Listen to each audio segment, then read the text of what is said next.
Sendo o ar o elemento da forma pensamento, quando nós caracterizamos pessoas com excesso de ar, a primeira coisa que nós podemos definir é que normalmente se trata de um autodidata, uma pessoa que vive muito dentro da sua própria cabeça, né? Então ele precisa ser controlado e guiado, porque ele tem uma expressão excessivamente forte do elemento. São pessoas assim que têm um grande domínio na comunicação, são pessoas que podem ser grandes expoentes, uma vez dirigidos, uma vez controlados, uma vez determinados, a expressarem a sua forma de pensamento, trazendo muita contribuição para a ciência, para a tecnologia. São pessoas que não lidam bem com o seu centro emocional, têm dificuldade de acessar quando tem que dominar as emoções. Esse é o grande problema do excesso de ar. Ele tem que ter um autocontrole e, ao mesmo tempo, ele tem que canalizar essa forma de pensamento dominando as emoções.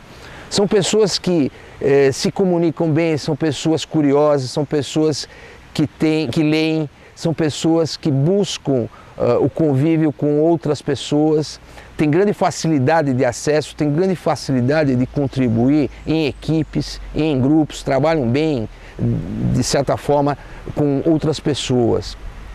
Possuem um bom senso de colocação e se dão bem, por exemplo, em salas de aula, como professores, né? Têm uma grande expressão de facilidade. Precisam necessariamente de ter uma ponderação, às vezes porque elas precisam de mudar o tempo todo de lugar, situando-se em várias formas de locais, se expressando com várias formas de tipos de pessoas. Então o grande problema que ocorre é que muitas vezes elas podem não terminar aquilo que começam. Como ela tem uma necessidade muito grande da variedade, ela pode ter uma dificuldade em concluir aquilo que iniciam, aquilo que começam. Então essa maneira de ser, de conduzir-se na vida com um pouco mais de determinação, as ajudaria muito a concluir os processos da vida. Com uma disciplina mental adequada, pode ser um inovador no mundo do pensamento. Temos exemplos claros de pessoas que ganharam o Prêmio Nobel e quase todas que ganharam tinham muito ar no mapa. Isso é uma prova inconteste de que a qualidade de ar é uma qualidade que ajuda muito a um pensador.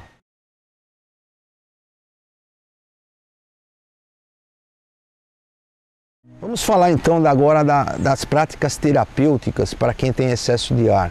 É muito importante a prática de exercícios leves ou exercícios que conduzam você a não repetir os pensamentos. A prática do tênis é muito importante, squash, a esgrima, são todos exercícios que fazem que você tenha uma movimentação muito forte e não um pensamento repetido.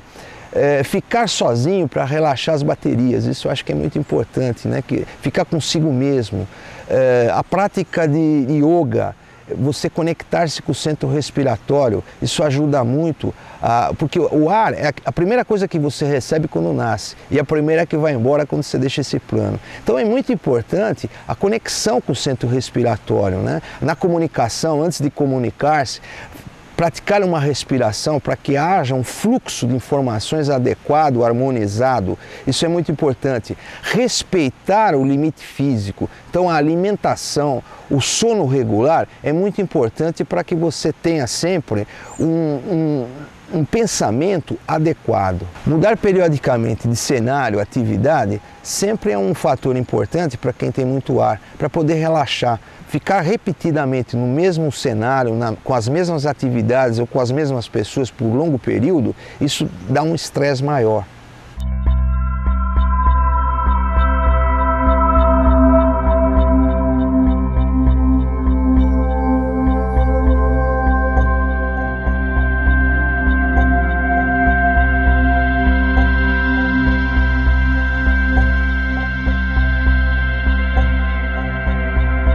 Bom, agora vamos falar das pessoas que têm pouco acesso ao ar, ou que têm carência do elemento ar no seu mapa.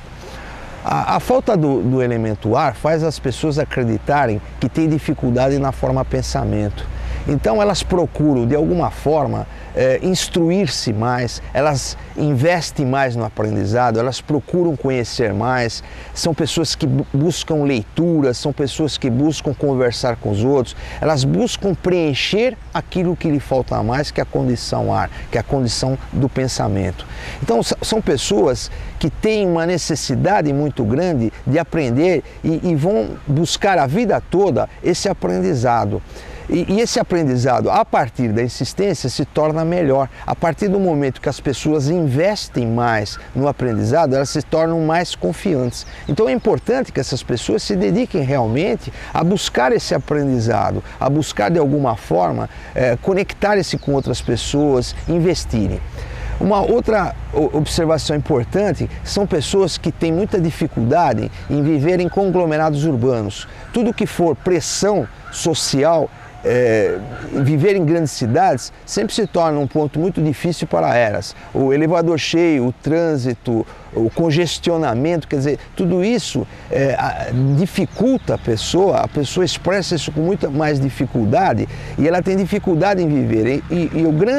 A grande perspectiva dela é sempre viver em local do campo, viver na natureza, exatamente porque aí ela não sofre tanta pressão. A pessoa pode ter mais dificuldade na sociabilização, porque ela às vezes não aceita muito pontos de vista diferentes do seu. Então a necessidade de flexibilizar mais, de ter mais jogo de cintura, de aceitar pontos de vista diferentes, isso tudo faz parte do mundo globalizado que nós vivemos hoje. Nós vivemos num mundo que as mudanças são constantes. A todo tempo é necessário que as pessoas se adaptem a novas formas de pensamento, a novas posturas, e as pessoas que têm pouco ar, elas têm mais dificuldade em acessar áreas diferentes, comportamentos diferentes do que elas admitem a si mesmas. No nível físico, as pessoas que têm menos ar no mapa podem apresentar alguns sintomas como dificuldade de concentração, sensação de cabeça oca ou vazia, dores nas pernas, fadiga, às vezes leva a casos de depressão, exatamente porque está faltando essa leveza, essa estrutura que o ar fornece.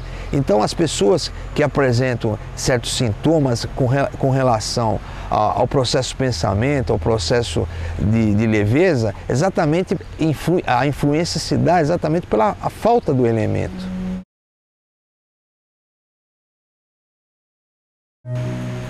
Vamos passar para vocês as práticas terapêuticas para as pessoas que possuem pouco ar no mapa.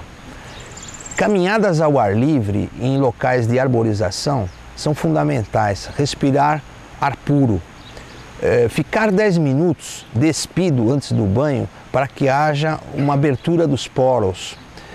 Evitar ar-condicionado. Ouvir muita música, isso faz relaxar. Quando você estiver estressado, quando você estiver com sobrecarga de trabalho, pare o que você estiver fazendo e respire 3 vezes profundamente, colocando o ar a 4 dedos abaixo do umbigo. Isso vai fazer com que haja um equilíbrio maior, uma calma maior interna e você possa relaxar mais. Também é indicado a prática de yoga, que faz com que você contate seu centro respiratório e isso provoca um relaxamento interno.